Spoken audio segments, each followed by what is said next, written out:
This is the very first episode of the Thinking Real podcast, where me, your host Chaz, and my friends come together to have a conversation of thoughts and situations of the human experience with great yet different perspectives, along with hopes of opening one's mind and helping others.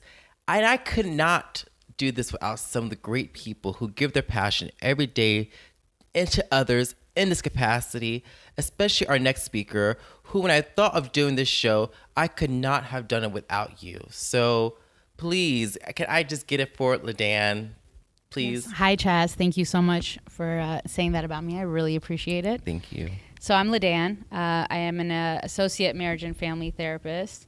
I'm also going for my professional clinical counselor license as well. I'm a first-generation Iranian American, born and raised in the U.S.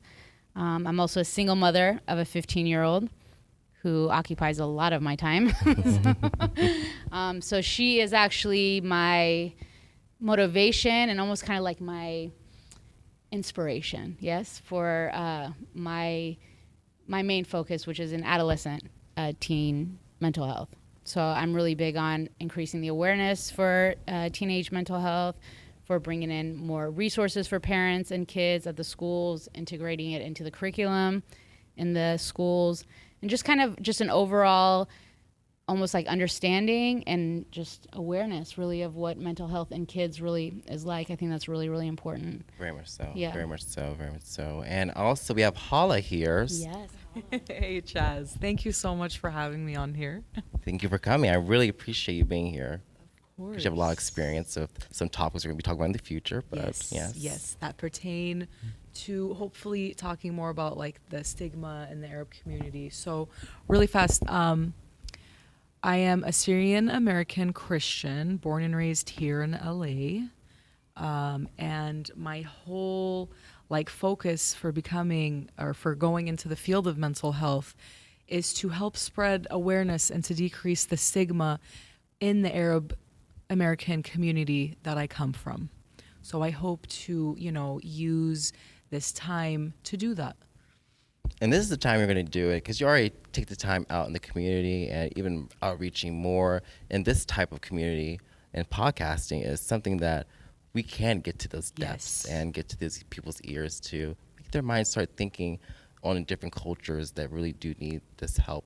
Because I know someone else who's very close to a culture close to mine, being African American community. Yes. And Brittany, would you please introduce yourself? Hello, everyone. It's me, Brittany Day. I am a first-generation college student. Went to CSUN. I got my master's in social work, and my main focus is, just bringing awareness to my community. Like Hala said, it's stigmatized where she's from, and it's stigmatized where I'm from, and I just feel like the lack of awareness is some of the root of a lot of the issues in our communities. People neglecting their feelings and emotions and suffering because of it. So one of my main focuses is trying to shed light on mental health in urban communities specifically. And that's pretty much my intro. That's awesome. Wait, can I add something? Yeah. Oh, please, please. Yes. You want to go ahead? Resources. Yes, but I also I left out my my culture as well. Just like Hala's, being in a Middle Eastern family, being raised in the Middle Eastern culture, mental health really is something that is not really discussed. It's not really brought up. It's kind of very, very quiet, very secretive about it. So that is something that I'm also very interested in as well. Bringing in that awareness, like the girl said, it's huge because we don't really talk about it. We weren't raised that way to talk about it. And like we literally stuff it in the closet, like, and you don't see nothing, you don't hear nothing, but then it's like it's there. It's like the elephant in the room. So it's like I feel like that's the commonality we all have together, being here, working on like diversity issues when it comes to mental health, is that we need to put a stop to it, or at least bring awareness and bring resources in. Exactly. Telling people, you know what, there is a way, and here it is. And, I appreciate you guys even really doing your efforts, because even for us in our community, Brittany, I think sometimes you can see that there's been so many closeted effects from how to treat mental illness, and there's no outlet, because really they would just say, oh, so that person is crazy or just has a drug problem. And then people usually go to drugs to deal with those problems. So they're not wrong when they say that, but they're very wrong as far as not doing anything about getting them the proper help. And that's where we need to change the communities in their thinking. And I'm Chaz, by the way, for people listening. And I have no degree, but I do have a lot of life experience.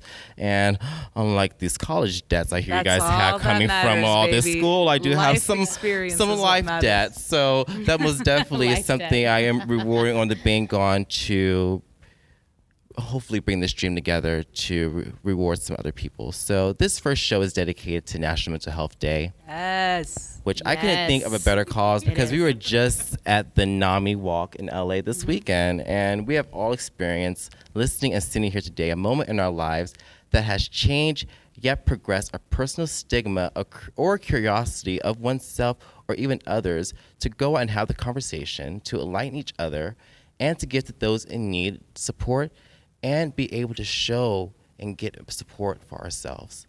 Right. And we saw so many wonderful people at the NAMI come out. Beautiful. It was just, I think, about 1,400 people there. It was a great walk to see the plight that people go through many outpatient sources. Right.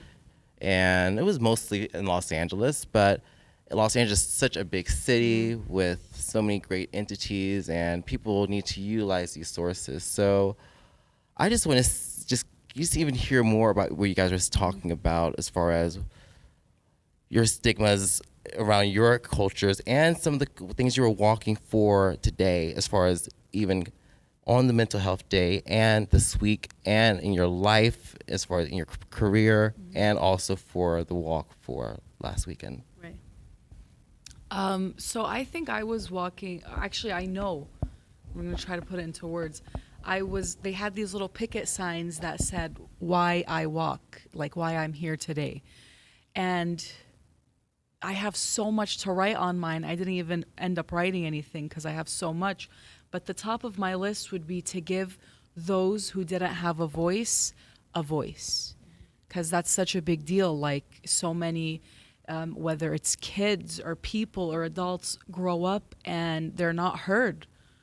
And their actions show that they need help, but they don't have that voice to vocalize how they need help or how they can be helped. And it's so silly. It's so simple. The number one thing is awareness. So it's like once you hit that point, it's all good stuff from there. But I would say that my motivation for going to the NAMI walk was, yes, to give those who don't have a voice, to help them find their voice. So yeah. You want me to top that? Please go in about your experience. So this was my first NAMI walk. I had never experienced that before, so that was a beautiful thing. I got to experience it with these beautiful ladies and you. I got to bring my daughter and her friend as well, so that was really an amazing thing for us to experience as a family. I appreciated them for coming. They're teenagers, so like I said before, I have a huge love and appreciation for kids. I have my own personal struggle growing up as a first generation American in an Iranian household was the fact that I really couldn't speak to my parents. If I was struggling or if there was something I was going through, it was really hard for them to understand. It was kind of like, no, just kind of like suck it up type of mentality and just keep going, right? There's no pause. So my big focus, like I said, is the teenagers, adolescents really mainly, because I think that's where a lot of mental illness really comes to play. There's a lot of signs that can be missed that I think that parents can really be more aware of and get the help that they need so that they can, awareness, right? And get the resources that they need. So I think that's really important. But also, as you know, we work in a community for chronic mental illness, right? And I think that for the people that we work with, I think that was another reason why we walked as well, because we wanted to do that for them. We really love and care for them. We really support them. And, we see them on a daily, and, unfortunately they don't have the access or the means to be able to participate in that walk. So definitely wanted to give a shout out to them as well. And I know they appreciated that, because I know you girls, just as how you live your life in your friendships, I know you guys fight hard for who you represent. So that is something that I was just so grateful to be there with you all, especially because even what we're doing here today and what I see you do is just inspirational. And even personally for me, I was going through a situation not too long ago where, even like you said, adolescence, I had a situation where I was, ADHD, and even repressing those needs of going out to seek medication and seek help and go, even when I sought the help and therapy for it, it was to the point that when they told me I need to go on a medication for it, I was just, no, I don't need a medication. What are you talking about? I have this personality. I have this pizzazz, Chaz, so it just was something that it's something I had to grapple over. It's just getting into not even knowing anyone in my family who has taken a medication for that, and then even to figure out and learn recently as I'm walking for the NAMI walk that ADHD is a mental illness, where of course a psychological disorder, I'm like, oh no, I don't have a mental illness, I have a psychological disorder.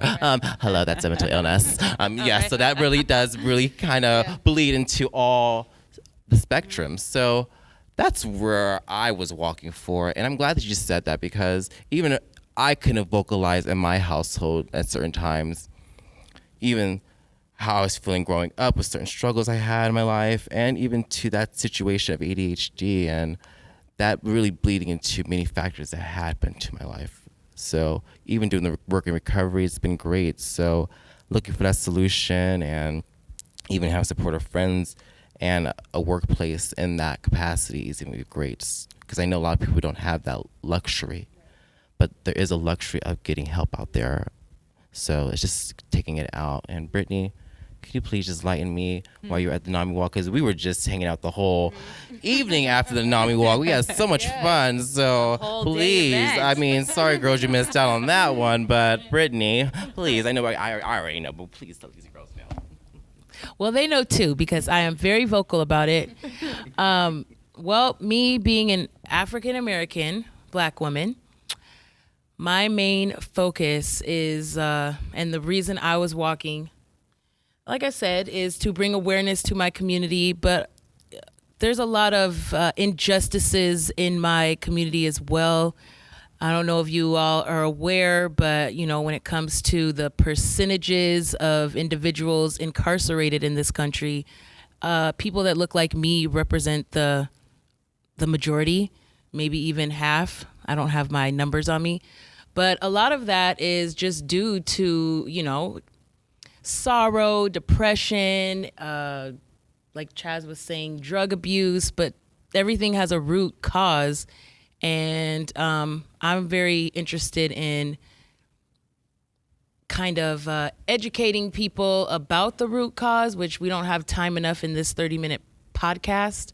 But I walk for, all the people that have been incarcerated or shot down because they had an unknown mental illness, and all the people that are supposed to be in jail for rehabilitation that are really in there rotting away, losing time, for petty crimes that could have been avoided maybe if they had a little more mental capacity to deal with the issues that they face on a daily, historical, traumatic basis. So I was walking because I just want to let them people know that they are in my heart, and my destiny here on earth is to do whatever I can to ensure that people are going to, that mental health is specifically in the justice system, in prisons and stuff, like it needs to be more prevalent, because right now it's just a cage where people are becoming even more ill than they showed up. So that's another one of my main focuses is the justice system and mental health issues that are completely ignored, and the number just rising and rising and not being able to put a finger on the core issues. So yes. And that's great because the thing is also regarding that, the government does have to step up, and it can't step up with a jail program. It has to step up with these mental health outreach programs. And I was just so happy recently to see that the California state is now offering a mental health line so people can call in just in the state that we're in, the Golden State. Because, even, we have great therapy with Sun, but hey, we need great therapy of calling out to somebody in need. So I just want to actually give out that hotline number if you guys don't mind. It's 1-855-854-7415. And just know this is not a 24 service hotline yet, but they're hoping to get this by this year. But I will give you the hours. It will be staffed from 7 a.m. to 11 p.m. Monday to Friday, 7 a.m. to 3 p.m. Saturday, and 7 a.m. to 9 p.m. on Sundays. And this is somewhere you can talk to someone in California. They're not a therapist, but there's someone out there to help you and get you to the right source and needs and solutions, because we all need to get out there. And even with the NAMI Alliance, they have a great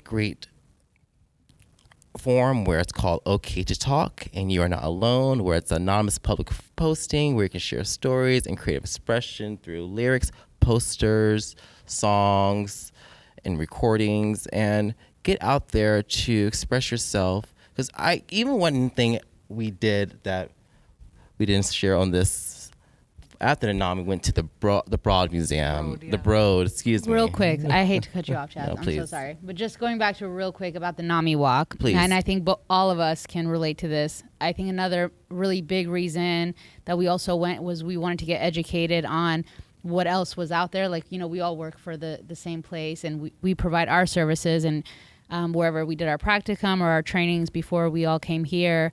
But we also wanted to kind of get educated on other resources that's out there, whether it's for children and adolescents or different communities, for the homeless communities, for just all the different resources that they were offering at the NAMI convention. Yes, Right? the NAMI walk. Yes, the walk.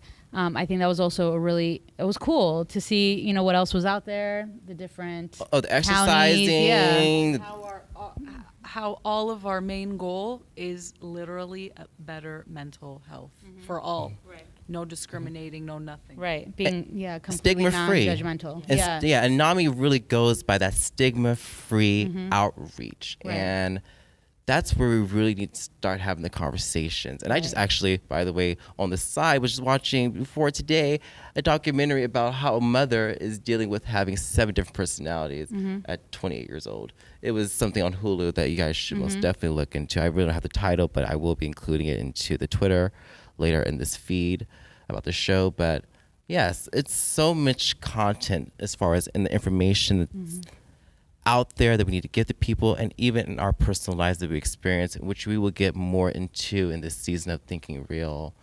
And I just want to talk about the Broad Museum, because even that just showed just the beauties of, I would say, mental illness, because so many artists put out their best work. And just like we went to the Affinity Room, I was surprising the girls that they didn't know that the artist of the Affinity Room, Kusama, had a mental illness. And it just gave everyone chills when I said that to the girls. And I was just remembering how that moment of us embracing the people we have around each other. So it's like that one saying, the scariest storms bring the most beautiful rainbows. It was exactly like that. And it was a rainbow, and especially for that longing for eternity, where you're looking for in the light, the little 3 holes. You're like, wait a minute, okay, different spectrum of life, and that just shows Apollo's face in all different colors on the other side. Talk about so many expressions. I'm just kidding. I'm just kidding. But going there was also our form of self-care. That relates to mental health. Yes, and expanding our minds and even taking a chance to know something different and show someone different, someone different like we did for your children, Leanne and her friend, and Right. Yeah. even our people we took with us in our group that didn't think they were ever getting to the museum. I mean, that's the thing. It's mind over matter, and this is the Right. thing about the stigma too. So Right. And beauty in numbers. I just actually wanted to also give the NAMI number for the helpline. Hala, would you like to give the number? Sure. It is 1-800-950-NAMI, which is 6264. So 1-800-950-NAMI, and they're open Monday through Friday, 10 a.m. to 6 p.m. Eastern time. So many resources out there. We just got to get on the phone. We all have a phone. We all have social media. We all have, hopefully, internet access to get to social media. And that's also one thing we need to talk about is social media. And that stigma about really talking about personal life, mental illness, and just really the daily struggle.